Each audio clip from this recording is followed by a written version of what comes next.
Comme chaque dimanche soir, place maintenant aux confidences d'une personnalité de notre région. C'est 5 minutes avec un entretien réalisé par Olivier Chartier-Delègue. Quel est son invité ce soir? Un peu de patience, la lumière va bientôt s'allumer.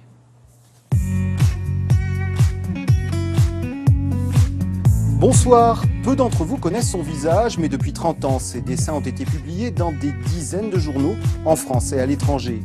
Il est grassois, il s'appelle Christian Petit. Le public le connaît sous son prénom d'artiste. Ce soir, nous recevons Christian. Bonsoir. Bonsoir Christian, on va rentrer directement dans le vif du sujet.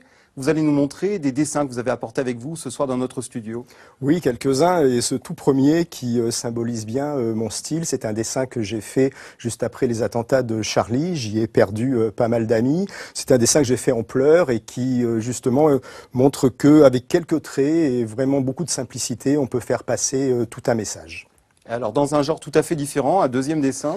Oui, parce que l'humour, je fais également beaucoup de dessins d'humour qui n'ont aucun rapport avec l'actualité. Par exemple, celui-ci, j'ai eu la chance et l'honneur d'être le dessinateur du Shokan Shinsho, le plus grand magazine du Japon, qui a 10 millions de lecteurs. Et c'était ce style de dessin-là que je leur faisais, mais aussi des dessins un peu coquins, comme le suivant, qui lui également a eu pas mal de succès. Il faut dire que celui-là, il est international. Ouais, là, on change de registre. Et là il encore. parle à tout le monde. Oui, j'en ai fait d'ailleurs des beaucoup plus érotiques pour eux, parce que les Japonais aiment beaucoup ça. Alors, la passion du dessin, est-ce que ça vous tient depuis longtemps? Est-ce que vous étiez le genre d'enfant qui passe ses journées à crayonner des bouts de papier? Absolument, ça vient vraiment de ma toute petite enfance, lorsque je vais la faire courte, mais enfant j'ai été malade et séparé de mes parents de 5 à 7 ans, et donc j'étais très malheureux de cette situation, j'étais gardé par des gens à la montagne, et chez eux il n'y avait rien, ni télé, vous imaginez, même pas la télé, même pas la 3, et il n'y avait rien du tout, ni radio, et je recopiais les dessins que je trouvais dans les magazines, et depuis cette passion ne m'a jamais quitté. Et puis pour vous, le succès est arrivé très vite finalement. Autour des 20 ans. Au départ, je gagnais pas assez ma vie pour ne faire que ça. Alors je travaillais dans la restauration.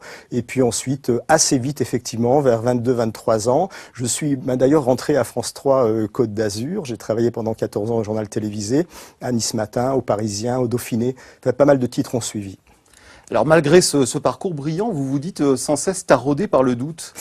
Absolument. Écoutez, je crois que j'ai appris aujourd'hui à les maîtriser. Je crois que c'est vraiment quelque chose qui va caractériser tous les artistes.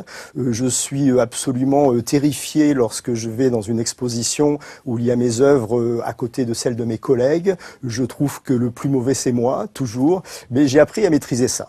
J'ai appris à maîtriser ça. Je sais que ça me permet de progresser et d'avancer. Et je pense que c'est une réaction saine et normale. Qu'est-ce qu'on dit avec un dessin qu'on ne peut pas dire avec des mots?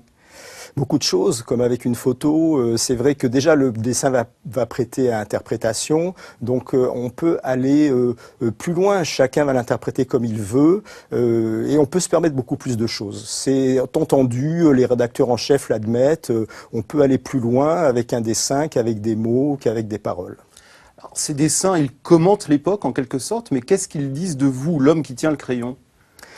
Eh bien, notre façon de réagir par rapport à tout ça, en ce qui me concerne, chacun va le vivre comme, chaque dessinateur va le vivre comme il le veut, mais moi, le fait simplement de faire sourire les gens, de les faire réfléchir peut-être, tant mieux si c'est le cas quelquefois, mais de faire sourire les gens, je trouve que c'est un boulot extraordinaire.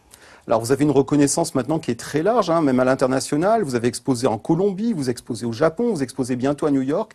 Et en même temps, vous restez très ancré dans cette région, puisque je crois que vous concevez une partie des chars du carnaval de Nice. Oui, et puis j'ai toujours voulu vivre ma carrière comme ça. Tous les matins, je suis toujours étonné de faire vivre ma famille et de vivre moi-même avec mes petits Mickey. Et j'ai toujours voulu que ce métier soit fait, que je fasse ce métier à partir d'ici.